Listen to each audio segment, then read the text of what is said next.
जी अस्सलाम वालेकुम। I hope आप सब लोग खैर खैरियत से होंगे। Once again a very warm welcome from the platform of CSPs। मैं Kasim Umar and I am one of the senior faculty member here. और आज हमारे साथ जो है आसिया मुनीर साहिबा हैं, जिनकी PMS में एलोकेशन आई है और उन्होंने 20th पोजीशन सिक्योर की है। तो हम आसिया से पूछते हैं कि इन्होंने कैसे ये अचीव किया, इनकी इस टाइम पर फीलिंग्स क्या हैं और ये किन किन चीज़ों को थैंक्स अगर देना चाहें तो किन किन को थैंक्स देंगी। जी आसिया, कैसी हैं आप? ठीक है मैडम? जी, अल्लाह का शुक्र है ठीक-ठाक हूँ। जी sir thank you for having me जी और आपका बहुत शुक्रिया आपने मुझे बुलाया है। बहुत अच्छी फीलिंग्स हैं, ज़ाहिर है जब आप एक ड्रीम देखते हो और फिर आप उसको अचीव करने के लिए डिफरेंट प्रोसेस और स्टेजेस से गुज़रते हो और साथ-साथ अल्लाह पे यकीन रखते हो और अल्लाह ताला जब आपको इतना नवाज़ता है तो बहुत खुशी हो रही है। बहुत अच्छी फीलिंग्स है मेरी अल्हम्दुलिल्लाह। और अल्लाह का जब जितना रिजल्ट आया शुक्र तो अदा आपकी कर क्या फीलिंग थी उस टाइम पर? बहुत अच्छी मैं सो रही थी और मुझे कॉल आई है कि Asiya you got 20th position and I was like शायद मुझे कोई ख्वाब आ रही है और बहुत खुशी है कि मैंने फर्स्ट अटेम्प्ट में अल्हम्दुलिल्लाह क्लियर कर लिया है इसको। कि आपका बैकग्राउंड क्या था? सर बेसिकली मैं अटक से हूँ, डिस्ट्रिक्ट मेरा अटक है, वहाँ पे गाँव कमड़ियाल है मेरा। तो मेरी जो बेसिक एजुकेशन है फौजी फाउंडेशन स्कूल खौड़ से मैंने मैट्रिक किया था 2014 में। 2016 में मैंने वहीं से प्राइवेट कॉलेज है वहाँ से मैंने एफएससी की है। उसके बाद हम लोग पिंडी शिफ्ट हो गए थे 2016 में और 2020 में मेरा ग्रेजुएशन कंप्लीट हुआ ज़ूलॉजी में from Rawalpindi sub campus of university of Gujrat और उसके बाद मैंने PMS दी है। Again very very congratulations to you. Thank you so much sir. मगर अगेन अब हम चलें कुछ क्वेश्चंस की तरफ आते हैं जो कि बहुत ज़्यादा कुछ रिडल बने हुए हैं for beginners as well as from some very pro members जो अभी तक काफ़ी टाइम से CSS और PMS की रेस में है, मगर वो एक एंड तक नहीं पहुंच पा रहे हैं। तो इसमें एक सबसे ज़्यादा जो इम्पोर्टेंट क्वेश्चन पूछा जाता है, जो बिगनर भी बहुत ज़्यादा पूछते हैं, आपने भी देखा होगा कि आपने एसए को कैसे मैनेज किया था। ये एक बहुत बड़ी एक रिडल बनी हुई है कि एसए बहुत मुश्किल हो जाता है पास करना। तो आपके क्या सोर्सेज थे, कैसे आपने तैयारी की? सर सबसे पहले तो मेरा न्यूज़पेपर जो है वो मैं डेली देखती होती थी, उसके अंदर से मैं अपने नोट्स प्रिपेयर करती होती थी। मैंने मतलब जो रजिस्टर था मेरा उसको मैंने डिफरेंट पोर्शंस में डिवाइड किया हुआ था और जो आर्टिकल मिलता था वो उस पोर्शन में मतलब एक प्रॉपर टॉपिक के नीचे वो मैं लिखती रहती थी। तो ऐसे ही होता था कि हर पोर्शन में एक स्पेसिफिक टॉपिक के ऊपर काफ़ी सारा डाटा और मटीरियल मेरे पास ऐड हो जाता था और बाद में जब मैं ऐसे लिखती थी तो उसके अंदर से काफ़ी जो है चीज़ें और वो ऐसे ही होता है कि एनालिसिस भी फिर आपका स्ट्रॉन्ग हो जाता है। हम्म। इसके अलावा ये है कि आउटलाइंस वगैरह मैं रोज़ करती थी और वीक में एक ऐसे या 2 ऐसे भी मैं प्रॉपर टाइम रख के लिखती थी क्योंकि आपको पता है PMS के ऐसे में टाइम मैनेजमेंट बहुत ज़्यादा ऐसे इंपॉर्टेंट ही है, टाइम बहुत शॉर्ट होता है।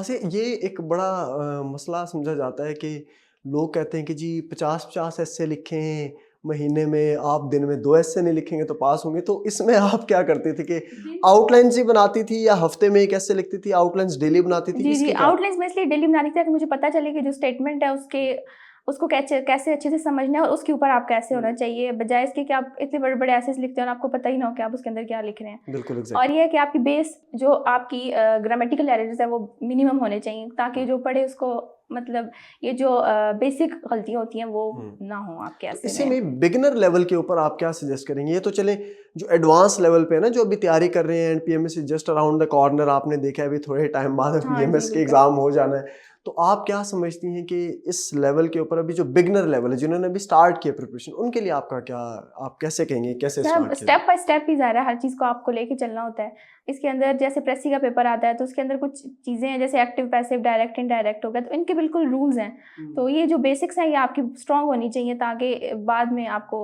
इन चीज़ों में अच्छे मार्क्स आएँ और बाद में आपको मुश्किल ना हो फिर। तो नेक्स्ट इसी में हम आगे चलते हैं मैडम। एक और बड़ा मुश्किल पेपर होता है जी, PMS का, दैट इज जीके। जी, आई यस होप सर। आप तो इससे बेहतर तरीके से वाकिफ हैं जी। कि 100 मार्क्स का होता है प्लस नेगेटिव मार्किंग भी इसमें होती है। तो इसको आपने कैसे टैकल किया था? ये सर मुझे तो लगता है कि जो लोग जीके का पेपर बाहर आके बोलते हैं ना कि हमारा अच्छा हुआ है वो झूठ बोल रहे होते हैं। मुझे नहीं लगता किसी का अच्छा होता होगा क्योंकि बहुत ही अनप्रेडिक्टेबल सा चीज़ होती ऐसे है, ही है। नेगेटिव मार्किंग होती है।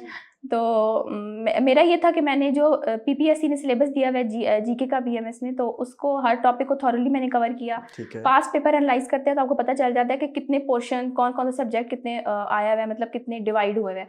तो उसमें बहुत हेल्प होती थी। इसके अलावा यूट्यूब पे मैं जाती थी, पाक MCQs और डिफरेंट चैनल्स वो हर मंथ के एंड पे एक PDF भी करते हैं अपलोड और वीडियो भी अपलोड करते हैं तो वो करंट अफेयर्स का मेजर पोर्शन होता है जीके का। इसके अलावा वर्ल्ड ज्योग्राफी जो है वो बहुत इंपॉर्टेंट है। बायो के बहुत, बायोलॉजी के और साइंस के बहुत एमसीक्यूज आए थे हमारे वाली अटेम्प्ट में भी। तो ये सारी अच्छा, चीज़ें आसिया ये मैं आप स्टेप बाय स्टेप कवर करते जाएंगे तो फिर सिलेबस भी कवर होता जाता है और आपको खुद सेटिस्फेक्शन भी होती जाती है कि अब आपकी तैयारी हो रही है। Give your career a boost with CSS-PMS preparation from Civil Services Preparatory School. Join CSS-PMS for on-campus and online classes. Join us for your bright future. Civil Services Preparatory School, Jeetan Markaz, Islamabad. Register now at 0316 570 1593. अच्छा आसिया, मैं इसमें past papers में अगर हम analysis करके check करें तो हमें एक चीज़ और नज़र आती है कि जीएसए का पोर्शन काफ़ी हद तक इम्पॉर्टेंट रोल प्ले जी। कर रहा है। तो जीएसए प्लस जो वर्ल्ड करंट अफेयर जो इस टाइम पर चल जी, रही है, ये ये काफ़ी चीज़ें आती हैं। तो जी। इन्हीं को ही आपने, इनके के लिए आपकी क्या सोच है? जी सर, करंट अफेयर्स का तो जैसे मैंने वो पाक एमसीक्यूज का भी मेंशन किया और न्यूज़पेपर वगैरह उसका भी मैंने मेंशन किया है। और जीएसए मेरे लिए इसलिए आसान था क्योंकि मेरा बायो का बैकग्राउंड है, तो ये साइंस और ये चीज़ें मेरे लिए काफ़ी आसान थी, जिसमें हम देखते हैं जैसे वाइटामिन्स और इन चीज़ों के बहुत क्वेश्चन आते हैं जीके के पेपर में। तो अच्छा, तो मैडम फिर इसी में हमारा नेक्स्ट क्वेश्चन आ जाता है। उर्दू भी एक इम्पॉर्टेंट रोल प्ले करता है। उर्दू, अब काफ़ी स्टूडेंट्स ऐसे होते हैं जो ओ लेवल्स करके आए होते हैं, उनके लिए बड़ी प्रॉब्लम जनरेट हो रही होती है कि उर्दू को कैसे तैयार करना है। तो उर्दू के लिए आपने क्या, किन सोर्सेज को उर्दू और पंजाबी तो मुझे बड़े पसंद थे क्योंकि जब भी बंदा बोर हो रहा होता है, ये सब्जेक्ट पढ़ता है, थकावट भी उतर जाती है, मज़ा भी आ रहा होता है पढ़ के। जी। तो इसके लिए कलीदी उर्दू ही मैंने यूज़ की थी। उसके अंदर से मुहावरे तैयार किए थे, जुमलों को दुरुस्त करें, ये क्योंकि इन चीज़ों के पेट मार्क्स होते हैं, इनमें अगर आपका ठीक है तो वो मार्क्स कट नहीं हो सकते। बाकी तलखीस है तो उसके वही रूल्स हैं जो प्रेसी के हैं, ऐसे होता है, ये वही चीज़ें हैं जो आपको रोज़ साथ-साथ करनी होती हैं। ये डेली बेसिस हाँ, की ये आपके नहीं है कि आप एक दिन छोड़ दें, एक दिन में सारे मुहावरे क पढ़ लेंगे आप, तो ऐसा नहीं होता, बस डेली बेसिस पे होता है। मैं अपना स्केड्यूल बनाती थी प्रॉपर कि मंथली बेस पे मैंने ये सब्जेक्ट कवर करना है, फिर उसको मैं डिवाइड करती थी वीकली बेसिस पे और फिर डेली बेसिस पे। तो इस तरह से at the end of the month मेरा काफ़ी चीज़ें जो थी वो कवर हो जाती थी। मैडम, उसमें हमें इसी बात को हम कंटिन्यू करते हैं। मुझे ये बताएंगे कि पाकिस्तान अफेयर्स की आपने कैसे तैयारी की थी? सर, पाकिस्तान अफेयर्स का जैसे आपको पता है कि उसको 2 पोर्शन में डिवाइड किया हुआ है हमने, प्री पार्टीशन और पोस्ट पार्टीशन।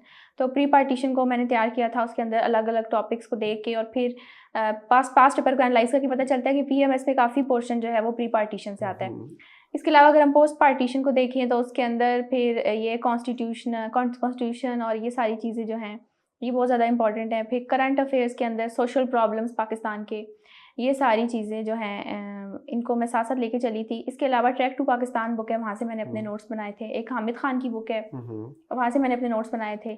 इसके अलावा ये है कि मैप्स वगैरह और इन चीज़ों की तो काफ़ी प्रैक्टिस की थी मैंने इस पेपर में भी। और सिमिलरली इस्लामियात की कैसे तैयारी की थी? क्योंकि इस्लामियात में भी काफ़ी लोग, इस तरह पीएमएस की जब डीएमसीज आई हैं तो मैंने देखे जी। इस्लामियात में भी काफ़ी लोग फेल थे और पाकिस्तान स्टडी में भी। जी। तो पाकिस्तान स्टडी का तो आपने बता दिया कि आपने कैसे तैयारी की थी। इस्लामियात की कैसे तैयारी की थी आपने? जी सर, इस्लामियात मैंने, इस्लामिक स्टडीज़ था मेरा, इंग्लिश में मैंने ऑप्ट की हुई थी। उसके अंदर मैंने आयात के रेफरेंस और उसको मैंने जो आजकल कंटेम्प्रेरी जैसे इस्लामोफोबिया और ये चीज़ें चल रही हैं, हर क्वेश्चन को ऐसे भी रिलेट किया था। इसके अंदर भी मैंने फ्लो चार्ट्स वगैरह बनाए थे। बाकी मतलब पेपर डाटा और ये सारी चीज़ें भी डाली थी। इसके अलावा पेपर अटेम्प्ट भी अच्छा किया था। जो पेपर अटेम्प्ट टेक्निक्स हमें सिखाई जाती हैं कि किस तरह आपने इंट्रोडक्शन लिखना है, फिर पूरा क्वेश्चन। तो आयात के रेफरेंस भी दिए थे, हदीस वगैरह, और ये सारी चीज़ें मैंने उस पेपर के अंदर भी फॉलो की थी अपने इस्लामिक स्टडीज़ के पेपर के अंदर। उसके अंदर भी मैंने ये है कि इस्लामिक स्टडीज़ के भी मैं काफ़ी ज़्यादा रिसर्च पेपर्स जो है वो डाउनलोड करती थी, वहाँ से अपने नोट्स बनाती थी। और बाद में आयात जो थी, कुछ कॉमन आयात होती हैं जैसे जो हमें 9th-10th में पढ़ाई जाती हैं, उनके मैंने अलग से नोट्स बना लिए थे और फिर वो आयत जहाँ पे भी अगर मैंने रेफरेंस के थ्रू लिखनी होती थी तो वो वहाँ पे मैं ऐड वहाँ कर पे फिट इन देती कर थी। देते जी। थे। ठीक। जो नेक्स्ट हमारे पास एरिया है that is optional. Yes sir. तो आप क्या समझते हैं कि ऑप्शनल कितने हद तक इम्पोर्टेंट रोल प्ले करते हैं आपकी सिलेक्शन में? यस सर, बहुत ज़्यादा रोल, ख़ास करके पीएमएस में जैसे आपको पता है कि कंपटीशन थोड़ा ज़्यादा होता है। आप मार्क्स तो ज़्यादा आपने लेने होते जी, हैं। बिल्कुल। तो इसी चीज़ को हम फॉलो करें। आपके कौन से ऑप्शनल थे? मेरा पंजाबी था, सोशल वर्क था और ज्योग्राफी था। तो इनके क्या सोर्सेज आपने कंसल्ट, कैसे तैयारी की थी? पंजाबी का मैंने अगवाई की थी, वहाँ से नोट्स बनाए थे। इसके अलावा एक और अदबी पेंडिंग अच्छी बुक है, वहाँ से कुछ तैयारी की थी। इसके अलावा ये है कि मैं शेर वगैरह बहुत याद करती होती थी पंजाबी में, क्योंकि वो आप याद करेंगे तो वही, इसी से आपका पेपर जो है वो यूनिक होता है और अच्छे मार्क्स आते हैं। वैसे पंजाबी में कहते हैं अच्छे मार्क्स आते हैं, लेकिन मैंने शेर और ये सारी चीज़ें बहुत अच्छे तरीके से याद की थी ताकि मैं उनको अपने पेपर और अपने क्वेश्चंस में डालूँ ताकि मेरे मार्क्स एनहांस हों। सोशल वर्क की जब तक मैं बात करूँ तो सारे ही कहते थे कि सोशल वर्क जो है उसमें अच्छे मार्क्स नहीं आते, 50-60 तक रेंज रहती है। तो मेरी टेक्निक ये थी कि मैंने इसके लिए कोई लोकल बुक जो है वो नहीं की प्रेफर। मैंने क्या किया था, उसको रिसर्च करती होती थी, रिसर्च पेपर से वहाँ से मैंने सारे सोशल वर्क 1 और 2 के नोट्स बनाए थे, और एंड पे मैंने फिर उसके अंदर maps, flow charts, pie charts, diagrams, ये सारी चीज़ें ऐड की थी। और लास्ट में आपका कौन सा सब्जेक्ट था? ज्योग्राफी। ज्योग्राफी, उसकी क्या कैसे आपने? सर वो जैसे मैं बताया आपको, मेरा जोलॉजी का बैकग्राउंड है, तो जोलॉजी मैंने नहीं ऑप्ट किया, लेकिन ज्योग्राफी इसलिए ऑप्ट किया था क्योंकि मैंने अपने ग्रेजुएशन में ये सब्जेक्ट पढ़ा है, तो वो जो सारा सिलेबस था वही अल्हम्दुलिल्लाह Almost बीएस का similar सिलेबस था। है जी, ऑलमोस्ट सिमिलर। तो वो इसलिए मेरा काफ़ी अच्छा हो गया था काफी जीके हद की तक तैयारी स्कूल हो जी। गया था। लेकिन यह है कि मैप्स वगैरह, वर्ड मैप और सारी प्रैक्टिस करती होती थी मैं, ताकि अपनी क्वेश्चंस के अंदर ये चीज़ें ऐड कर सकूँ। एकेडमीज का क्या रोल होता है? ये स्टूडेंट्स के जहन में बड़ी एम्बिग्विटीज जी, होती हैं, तो बिल्कुल। एकेडमी का क्या रोल है? पॉजिटिव है या नेगेटिव है, क्या रोल है? सर नेगेटिव तो नहीं कह सकते, ऑफ कोर्स पॉजिटिव ही कहेंगे। अकेडमीज का ये रोल होता है कि आपको एक डायरेक्शन प्रोवाइड करती हैं कि आपने किस डायरेक्शन में जाना है, कि मतलब आपको पूरा गाइड करेंगी, पूरा एक स्ट्रेटजी बताएंगी आपको। इसके अलावा ये है कि एवेल्यूएशन बहुत ज़रूरी होती है। मतलब पहले दिन आप पेपर में जाके तो पहली दफ़ा नहीं लिखेंगे ना, कोई ऐसे चीज़ ही। अटेम्प्ट नहीं करेंगे। जब बिल्कुल। क्या कहते हैं कि practice makes a man perfect, तो Exactly. Perfect practice makes a man perfect. Perfect होगी आपकी प्रैक्टिस, एवेल्यूएट कराएंगे आप, और उसके बाद ये होगा कि आप पेपर में अच्छा परफॉर्म कर सकेंगे और आपकी जो मिस्टेक्स हैं वो कम से कम कम से होंगी। कम होगी। आपने रिटर्न की तैयारी की, फिर आप इंटरव्यू के लिए हमारी एकेडमी भी जी, ज्वाइन जी। की, सीएसपीएस, तो आपका यहाँ पर एक्सपीरियंस कैसा था? बहुत अच्छा एक्सपीरियंस था। इनफैक्ट जो मेरा पहला इंटरव्यू था उसमें सर दुरानी के साथ बहुत वो हार्श वाला एनवायरनमेंट था, और वो जान के इसलिए कर रहे थे, और अल्लाह का शुक्र है कि उनकी वजह से मैं यहाँ पे बैठी हूँ कि उन्होंने मेरी मिस्टेक्स पॉइंट आउट की, और फिर मैंने इतनी अच्छी सी, हालांकि 1 मंथ की वो था हमारे पास टाइम, तो अच्छी तैयारी की और अल्हम्दुलिल्लाह एलोकेशन एलोकेट हो हो गई गई। है। इसी तरह मैडम, आप हमें बताएंगे कि आपका इंटरव्यू का एक्सपीरियंस कैसे था? आप जब इंटरव्यू देने के, यहाँ पर तो आपने बताया कि यहाँ पर दुरानी साहब जो है थोड़ा गुस्सा कर जाते जी, थे। जी। दूसरा इंटरव्यू मेरा अल्हम्दुलिल्लाह काफ़ी अच्छा था इधर, तो काफ़ी कॉन्फिडेंस बिल्डअप हो गया था अल्हम्दुलिल्लाह। ज़ाहिर है जब आप रिटन करते हो तो आपने ज़्यादा रिटन की प्रैक्टिस करनी होती है। इंटरव्यू दे रहे हो तो आपने अपनी कम्युनिकेशन और इन सारी चीज़ों पे, कम्युनिकेशन स्किल्स और इन सारी चीज़ों पे वर्क करना होता है। तो इंटरव्यू का एक्सपीरियंस मेरा काफ़ी अच्छा था। मेरा जो इंटरव्यू था उसकी ड्यूरेशन काफ़ी कम थी, 13, 14, 15 मिनट्स थी मुझे लगता है। इससे ज़्यादा बिल्कुल नहीं थी, मुझे याद है। और मुझे इसी चीज़ की टेंशन थी कि ये जो बात कही जाती है कि इंटरव्यू तो 35, 40 मिनट्स का होना चाहिए तब आपकी एलोकेशन होगी। लेकिन अल्हम्दुलिल्लाह अल्लाह ने नहीं, एलोकेशन करा ये दी चलिए है। अच्छी बात है कि आपने ये भी जी, बता दिया कि ये मिथ है जी। कि अगर इंटरव्यू जितना लेंथी होगा लेंथी उतनी होगा, आपके एलोकेशन के चांसेस बिल्कुल। ज्यादा होंगे, तो आपका 13, क्योंकि 13 to 14 मिनट्स के, तो मेरा जो ऑब्वियसली साइकोलॉजिकल इंटरव्यू था वो काफ़ी लंबे टाइम का था, मतलब 35-40 या मुझे लगता है उससे ज़्यादा टाइम का होगा। लेकिन जो मेरा मेन इंटरव्यू था वो बहुत कम टाइम का था। और इंटरव्यू के दौरान भी काफ़ी क्वेश्चंस थे। ज़ाहिर है हर क्वेश्चन का आंसर आपको नहीं आ रहा होता, लेकिन कुछ पंजाबी के क्वेश्चंस थे। इसी तरह कुछ जो पेट क्वेश्चंस वो करते हैं कि who is your role model, जब उसमें मैंने अपनी मदर का बताया कि my mother is a teacher and she is economically independent, और मुझे बहुत उनसे सपोर्ट मिलती है, और ये चीज़ें थी। इस पे उन्होंने मुझे वेल डन कहा। और इसी तरह जब मुझे पंजाबी के क्वेश्चन किए, उन्होंने बुल्ले शाह की शायरी मैंने सुनाई थी, इस पे उन्होंने जब मुझे मतलब मुझे पजीराई मिली तो मुझे बड़ा मेरा कॉन्फिडेंस बूस्ट हो गया था कि अच्छा जा रहा है मेरा इंटरव्यू। तो वहां से आपको फिर बूस्ट अप हो गई, जी, और जी, आप, बिल्कुल। तो इस वजह से इंटरव्यू पैनल के साथ आपका एक्सपीरियंस क्या होता है? बहुत अच्छा रहा जी, था। अच्छा था एक्सपीरियंस। तो आप इस चीज़ को निगेट कर रही हैं कि जो ये 13 जो लॉन्गेस्ट इंटरव्यू होते हैं उनकी सिलेक्शन ज़्यादा होती है, जी। जो शॉर्टर होते हैं जी उनकी सर, मुझे लगता है उन लोगों ने देखना होता है, उनको 15 मिनट में भी समझ आ जाता है कि उन्होंने कितने मार्क्स देने हैं, और उनको 30 मिनट से भी समझ आ जाती है कि कितने देने हैं। आपकी तरफ से जो अभी लोग पीएमएस, क्योंकि अराउंड द कॉर्नर है, प्लस सिमिलरली कुछ बिगनर लेवल के स्टूडेंट्स हैं, उनके लिए फाइनल आपकी एडवाइस क्या होगी कि कैसे वो तैयारी करें? अभी जो जिन्होंने एग्जाम देना है उनके लिए आपकी क्या एडवाइस सर जो है? मैंने सारे बताई है स्ट्रेटजी के, स्टेप बाय स्टेप आप चीज़ों को लेके चलें, और इसमें सबसे ज़्यादा जो मुझे लगता है इंपॉर्टेंट है वो ये है कि कंसिस्टेंसी बहुत ज़रूरी है। कि अगर लोग देखते हैं तो उनको लगता है कि शायद 1 या 3 महीने का ये सफ़र है। तो अगर मैं अपनी भी एग्जांपल दूँ तो जब मैं बीएस कर रही थी तो मैंने लास्ट सेमेस्टर में ना चीज़ें गो थ्रू करना शुरू कर दी थी। तो तकरीबन कोई ये 2.5-3 साल का है कि आपको पता है पीएमएस 2021 अनाउंस ही नहीं हुआ था, और मैंने मेरी पहली बस पीएमएस की अटैम्प्ट है, अभी मैंने सीएस की अटैम्प्ट दी नहीं है।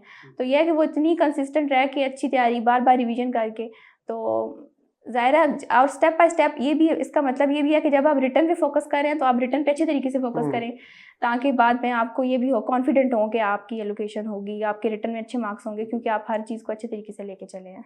अगेन मैडम, बहुत बहुत आपको मुबारक हो आपकी थैंक यू सो एजुकेशन के मच ऊपर। सर, थैंक यू अल्लाह सो आपको मच। कामयाब करे, अल्लाह आपकी आगे ज़िंदगी भी इसी तरह आसान करे। Thank you very much. आज आप लोगों के साथ जो है आसिया मुनीर साहिबा थी, इन्होंने आपको बताया कि क्या इनकी प्रिपरेशन स्ट्रेटजी थी, कहाँ पर इन्होंने किस तरह तैयारी की, सारी की सारी चीज़ें, बेसिक लेवल की भी चीज़ें बताई और जो है आपको प्रो लेवल की भी चीज़ें बताई कि कैसे आप अपने एग्ज़ाम को डिफरेंट बना सकते हैं बाकियों से। तो मैडम के ये 2 लफ्ज़ डियर स्टूडेंट्स अपने जहन में रखें, that is consistency and persistency. Yes. ये 2 की हैं इस टाइम सब्र पर और सक्सेस। इस्तकामत, बिल्कुल। थैंक यू, बहुत शुक्रिया, अल्लाह हाफ़िज़।